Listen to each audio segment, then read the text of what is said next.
But we worked for more than a year and partnered with Harvard, working with the Department of Education to try to improve the American education system, especially after school programs, and looking at best practices across North America. Like, how do they take kids who are dropouts or DF level, get them to graduate, and then pursue higher education? So flew all around and studied all these remarkable schools that were doing incredible things, and got to know a lot of the kids and the teachers. So I was loving it, and we were doing exceptional work, if I do say so myself or whatever. The government gets this report after more than a year. There was one major meeting that happened leading up to this, where it was basically 30 of us with 2 days notice flew from all over the country to sit in a room with the people in the government who had contracted us to work there, shelling out. I mean, it was like $2 or $3 grand just to fly to DC, where it should have been 200. But because like she wanted us there for that meeting and whatever, so we all get there. It's a couple days later. We're looking around. We're like, why are we here? Like we've done the work. Like we don't really. And so the person who scheduled the meeting, you know, pretty high up in the government, walks into the room, just kind of like looks around, goes, so why are we here?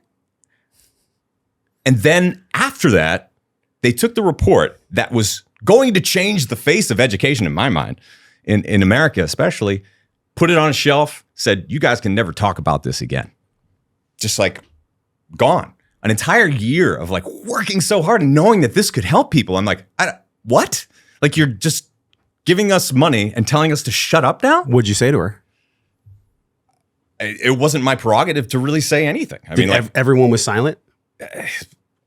When you're hired by the government to do a job and you do it, your job's kind of done. You have no more control. It's like they own your work at that point, right? Damn. Like they contracted you. If they tell you to shut up and not do anything with it, you don't do anything with it because it's theirs, right? Like, so. Wait, I have to interrupt you. And we're going to get to the rest of your journey. It reminds me of that scene in Indiana Jones where they put the Ark of the Covenant in that massive room. And they're like, yeah, we have our best people on it. And it's just there with like millions of boxes. They just stuck it away.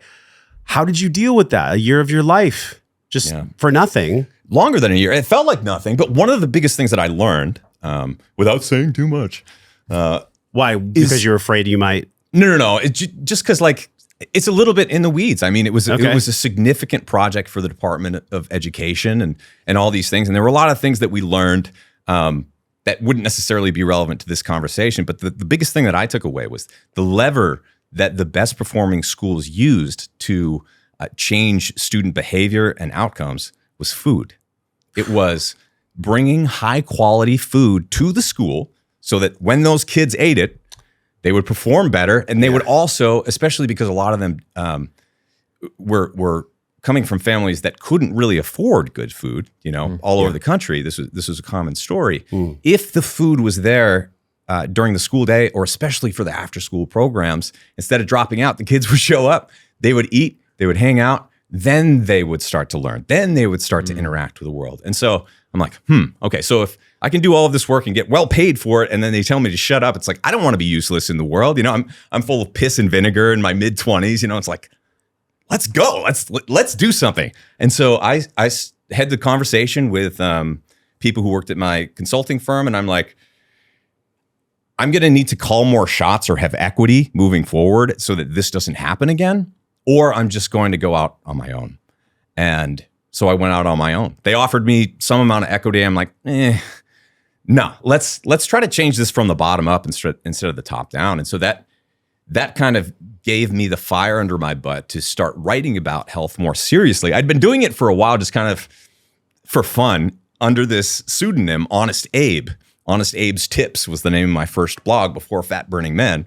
And then I decided after that whole experience, it's just like, why don't I just put myself out there a little more with the whole like Fat Burning Man thing, tongue in cheek. Let's make it fun. Let's make it interesting. Let's make it funny. It doesn't have to, like at the time, it was all about The Biggest Loser and Jillian Michaels, restriction. Oh yeah. Just over exercising, all these things. So I'm just like, what if we could eat bacon and have our fitness too? You know, like what if we could enjoy our food as we're eating? And so I started writing about that and really enjoying it. And like right away, it started getting a lot of followers and a reader base on RSS. So I had like back in 2011 or so, when I first launched the website, like 40,000 or something RSS subscribers through like Google Reader and that whole thing. And I loved that experience. But then audio kind of started being a thing, and people are just like, man, you should definitely start a podcast. I'm like, what's a podcast? And since I already had, I was playing all of the gigs, and so I had the equipment as well as the know-how to be my own producer essentially and set up the shows. I started up this podcast and started getting really involved in the ancestral health community that was just getting off the ground in Austin. Met, like Mark Sisson, Rob Wolf, Jack Cruz, and all sorts of different people way back in the day before it was really a thing, before these were household names in a lot of ways, especially at the height of the whole paleo thing, right? And so interviewing them and really getting into the podcasting game was super exciting when I started that. But it was interesting because it kind of got critical mass early and gathered up its own momentum. Then I felt like, all right, let's just do this, and kind of built several different businesses around it over the years. Ultimately, Allison became a huge part of it, and she's been running the day-to-day things for all of our different businesses for more than 10 years now.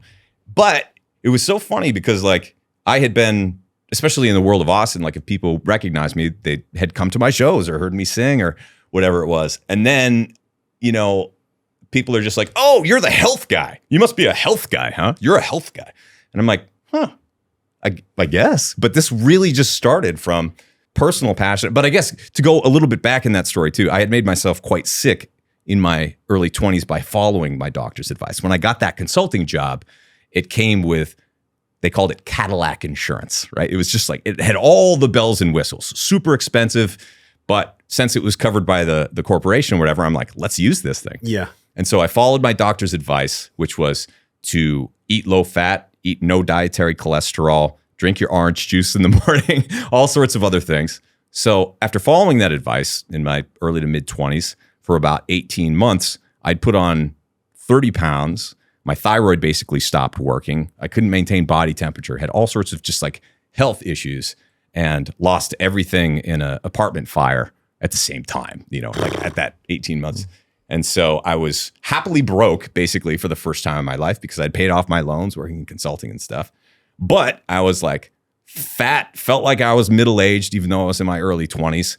And it was by doing what my doctor said, harder than all my friends, to try to prevent, the history of high blood pressure and thyroid problems and heart disease or whatever that was in the family. Trying to prevent those things gave me all of those things faster than all my friends who were just out drinking, goofing off in their 20s. And so when I lost everything in the fire, I'm like, this isn't working. I looked at myself in the mirror and I'm just like, you're kind of fat, dude. Like, you shouldn't look and feel like this in your mid 20s. And when I, just like ricocheted hard off of my doctor's advice, found the world of cyclic ketogenic dieting combined with a lot of knowledge around, like I was running marathons at the time. So fueling was super important, and learning how to manage glycogen in the liver and the muscles and that whole thing. I just got really, really into it and started doing the opposite of what my doctor said, following the people who had for decades been crushing it in fitness, the world of health and wellness, getting deep into the work of Weston A. Price and meeting a lot of the folks in the ancestral health community. I'm like, this is it, man. Let's go. And so, God, more than a dozen years later, I'm still chugging along somehow, and Allison is too. Well, there's still amazing work to do. There is. Like you are one etch on a freaking iceberg. So are you.